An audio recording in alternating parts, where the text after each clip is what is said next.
less than it was historically, but we'd like to have a predictable supply. So that if we know it's going to be an average year, we'll get 65 to 70%. If it's a wet year, we're going to get 70 to 75% or 80%. But that is absolutely necessary if we're going to sustain the irrigated agricultural economy of the west side of the San Joaquin Valley.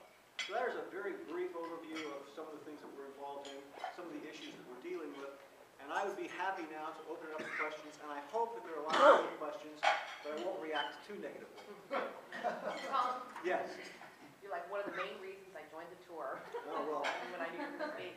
Since I was a kid, my dad complained about the 160-acre limitation, and then it went up to 960, and then if you farmed more than that, he even knew a landowner that got his property taken.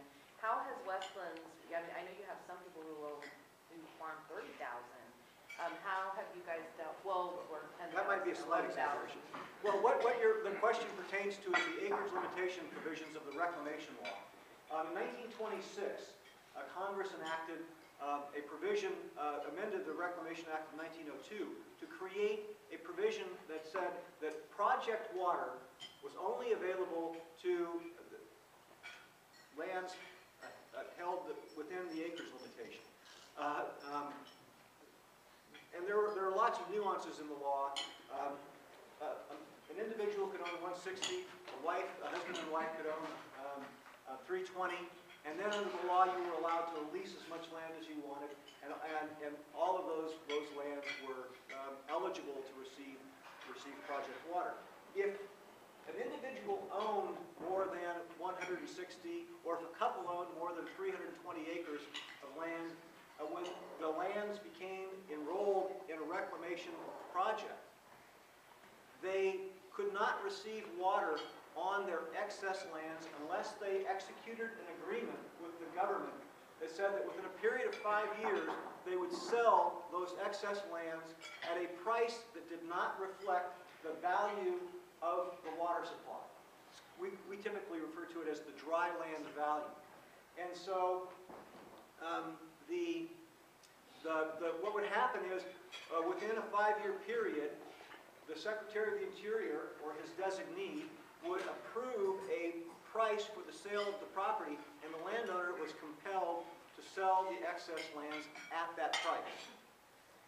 When Westlands became a reclamation district in 1963, there were many, many land holdings in Westlands that were in excess of the acreage limitation. In fact, in 1963, there were I would guess, and I could, this is an educated guess, that I could confirm pretty easily. But in 1963, when we became a district, reclamation district, or entered our contract, entered into our original contract with the Bureau of Reclamation, I would say 80% or 85% of the lands in Westlands were held by 4 entities: Standard Oil of California, Southern Pacific Railroad, a fellow by the name of Russell Giffen, and then a very large cotton company from Australia. And over the years, we continued to be dominated by large land holdings. J.G. Boswell had a lot of land in Westlands. It was the West Haven Ranch, and the individuals entered into contracts. The individuals or entities that held lands in excess of the acreage limitation entered into contracts for the sale of their excess lands. But there was a lawsuit that was filed by a non-governmental organization that challenged the execution of those contracts in Westlands. You know, this is I think a very good example of an action that may have been motivated by a particular desire backfiring. Because what happened was a court, at the request of the plaintiffs, who asserted it was an organization called Lands for People, and they sought an injunction. The court entered an injunction that prevented the Secretary of the Interior from executing any agreements to sell land under a reportable contract. And so the companies that would have been compelled to sell their land, or the individuals that would have been compelled to sell their land, their excess land within a period of 5 years, they farmed in Westlands for 35 years on their excess land because there was an injunction. And in 1982, Congress enacted the Reclamation Reform Act of 1982 that modified significantly the provisions of reclamation law as it pertains to land holdings. And in 1982, Congress raised the maximum land holding from 160 acres to 960 acres. It modified the rule with respect to leasing. You could lease as much land as you wanted, but if you were subject to the old law and continued to lease land, you would have to pay full price for lands leased in excess of 160 or 320 for a husband and a wife. But you could elect to come under the new law, and if you lease land in excess of the new acreage limitation, 960 acres, you would pay full cost on that land. Full cost of water. Full cost of water, and I can talk about that in a moment.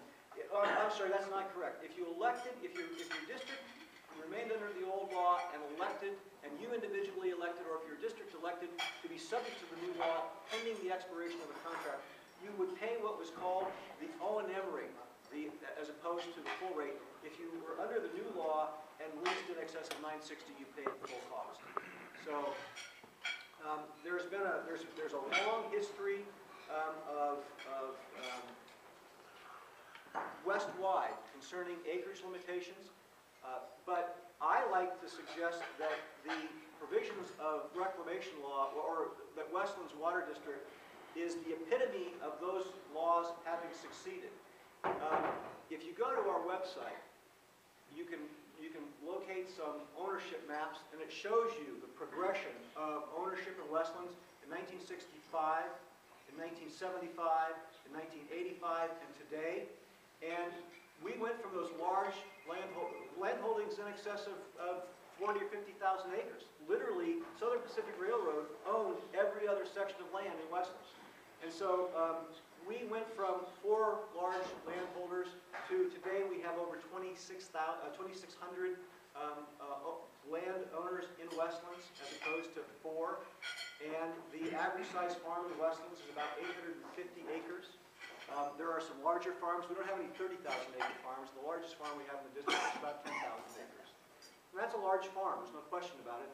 But we are probably the most scrutinized district in the United States when it comes to reviewing the ownership records to ensure that we're complying with reclamation law. We do fully comply with the acreage limitation provisions of reclamation law, and there are a lot of people that own land in Westlands and farm in Westlands today that took advantage of the excess land sales provisions of reclamation law, and they otherwise would not be farming in Westlands, but for their ability to buy land at values that were significantly below market because they purchased the land at a price that didn't reflect the value of the water. So the farmer that had, we'll just take that one example, the 10,000 acres, he purchased after the 960, he purchased the rest of it No, after the law. the fellow who owns this restaurant, John Harris, is actually an individual that I feel comfortable talking about because he's given me permission to talk about his land holdings. He owns 960 acres, and he leases land well in excess of 960 acres. But he pays... He leases out or he leases to No, the farm? he leases from other landowners land, and he farms that land, or his company farms that land. And so he pays full cost for all of his water because he made the decision that in order to farm in excess of 960 acres as an individual, he would pay full cost. And so there are under the Reclamation Reform Act of 1982, there were 3 rates for water. There was the contract rate, and the contract rate was a rate that was calculated at the time of reclamation contract was signed to It was calculated so that a district would repay within a 50-year repayment period its share of the capital cost of the project, as well as the O&M of the project. As it turned out, those contract rates were inadequate for that purpose. So in 1982, Congress said that for districts or landowners who elected to be subject to the new provisions of acreage limitation, prior to the expiration of their existing contract, they would pay a rate that was called the O&M rate. It's a rate calculated on an annual basis to recover the operation and maintenance costs of the project. And then once a contract was renewed, the water user would pay either a cost of service rate or a full cost rate.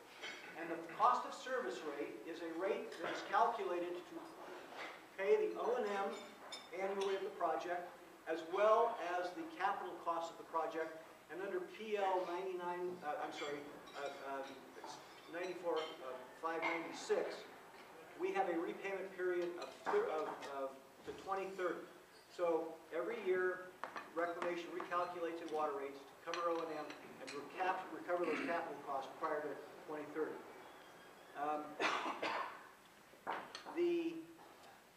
The last rate is called the full cost rate, and the difference between the cost of service rate and full cost is full cost includes an increment of interest on the capital cost of the project. The cost of service rate does not include an interest component. Now, there are people here from the Bureau of Reclamation, and I would invite any of you to stand up and correct anything I might have said. But again, there's a long history here. And the question raises an interesting point. How many people in the room have read that the farmers in Westlands Water District are getting a subsidized rate on their water? Everybody's read that, right? Well, let me ask this gentleman back here in the vest with the beard. Where do you get your water, sir? At your home, where do you get your water? From Bodega Bay Public Utility District. Okay, well then you're getting a subsidized rate for water. Wrong. Well, we can argue about that, but let's pick on Metropolitan Water District as an example. Metropolitan Water District. Pick an easy target. No, well, my point is this: anybody who is getting water from a public agency is getting some increment of subsidy. Because whether it's Bodega Bay Public Utilities District, or Metropolitan Water District of Southern California, or the City of San Francisco Public Utilities Commission, or any other entity, when they build their capital projects, what do? They issue tax-exempt bonds. And that tax exemption is a form of subsidy.